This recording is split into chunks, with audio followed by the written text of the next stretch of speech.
are tropes for complete imitation. In other words, it's a turn of phrase for complete imitation. So, you can see, no offense to any brothers and sisters from Saudi Arabia, but I mean, it's just amazing that, we have in the heart of the Arabian Peninsula now, I mean, that could be a scene from LA or, and the golden arches in the background. My God, I didn't even notice that. Yeah, that wasn't intentional.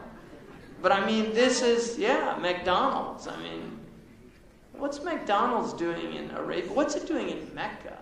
Did you know the golden arches, that is the first thing you see as you're coming into the city? My older brother, is not even a Muslim. He told me he almost cried the first time he saw it. He just said, don't they know the city's sacred? Bolivia is the first country where all the McDonald's had to close down just recently. Finally, after years.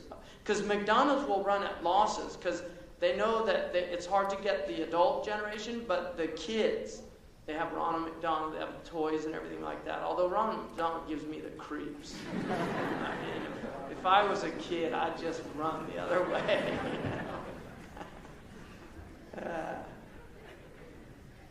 So Bolivia, literally, they had to shut them all down. Hooray for Bolivia.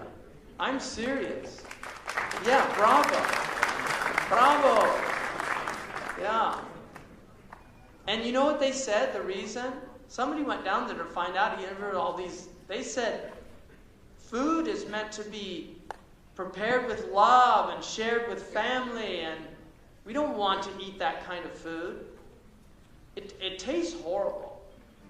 I mean, anybody who eats real food cannot eat McDonald's. The only way you can eat McDonald's is because you've been eating processed food all your life. Once you start eating real food, you will throw up if you try to eat something from McDonald's. And I'm not exaggerating, really. I'm not making that up. So yes, I am anti-McDonald's. I'm anti-Pepsi. I'm anti-Coca-Cola. I'm anti anything that you recognize the name. I'm troubled by it. Right? I like things that are like home, I mean, we need to be cultivating. We used to have victory gardens during World War II where people were told to grow gardens in their houses.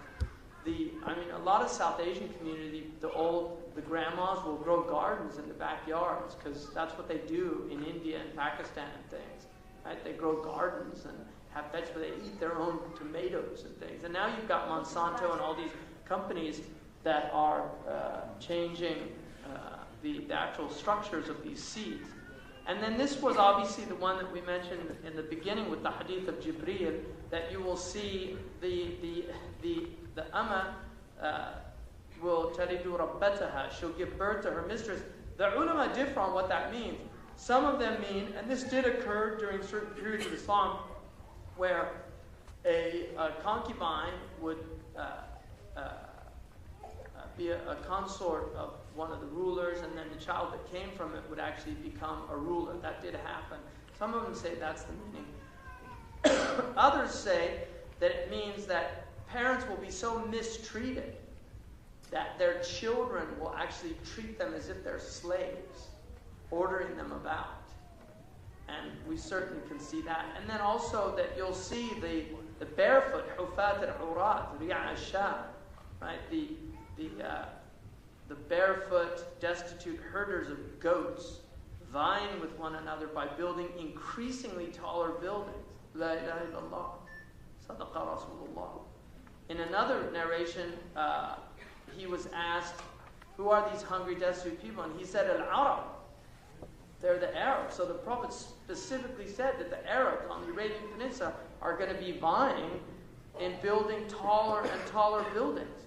And now, after they built this building, then they announced in Saudi Arabia, we're going to do the mile high, even outdo that one.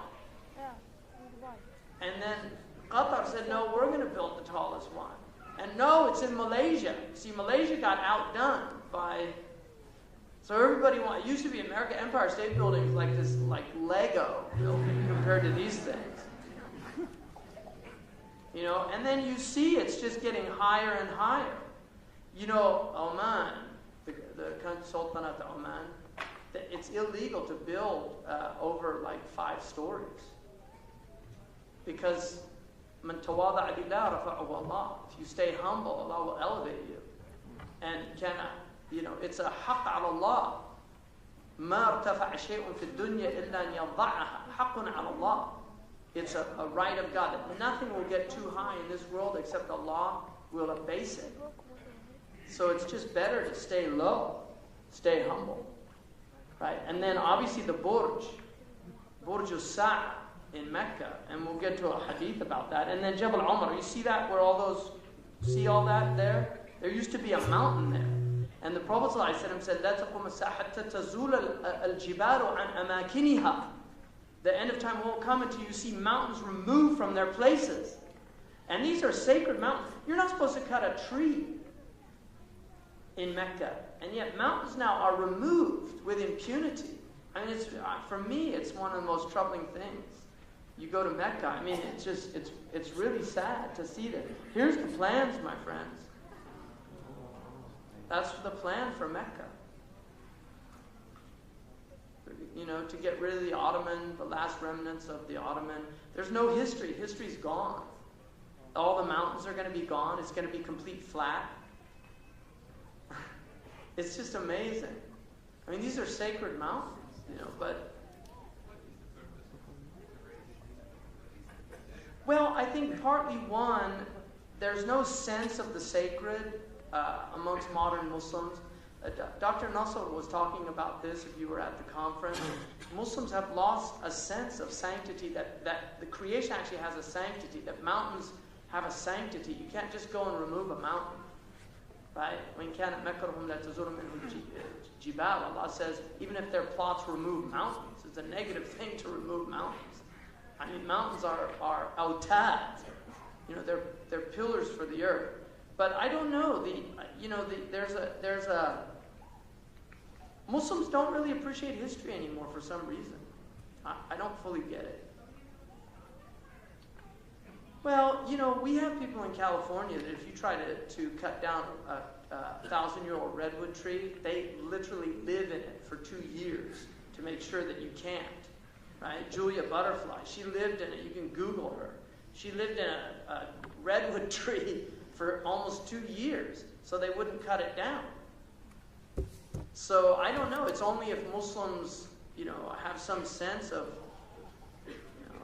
I mean, I've spoken to them. I mean, I've spoken to the times that I've had access to the rulers there. I've always tried to say that, things need to be preserved. And it's like I would even argue not for tabarruk, but just for history. Even if you just cut them off, don't let people visit them, but don't just remove them. I mean, we had wells that were the Prophet drank from, that all of through the history of Islam, they were preserved. So the bid'ah, Shaykh Abdullah bin Bay said the bid'ah is to remove them. Umar ibn Abdul Aziz, when he became caliph, he preserved all of the places where the Prophet ﷺ prayed. When he was governor of Medina, he went everywhere.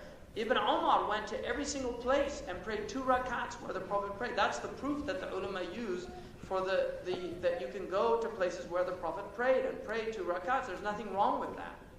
This idea somehow that it's a bid'ah because it's not mansus, it's not wajib, but tatabbu' al-Rasul is a good thing. I mean, even Ibn Umar, he used to go on his journey, he would, in Medina, there was a place where he'd move his camel. And somebody asked him, I always see you doing that. He said, I saw the Prophet do it. And he said, there used to be a rock there. He said, I don't care. That's not why I'm doing it. I'm doing it because he did it. Whether there's a rock there or not anymore, the fact that he did it, I want to do it. And that's a school of love. You don't care as long if the beloved did it. She dyed her hair purple. I'm going to dye my hair purple.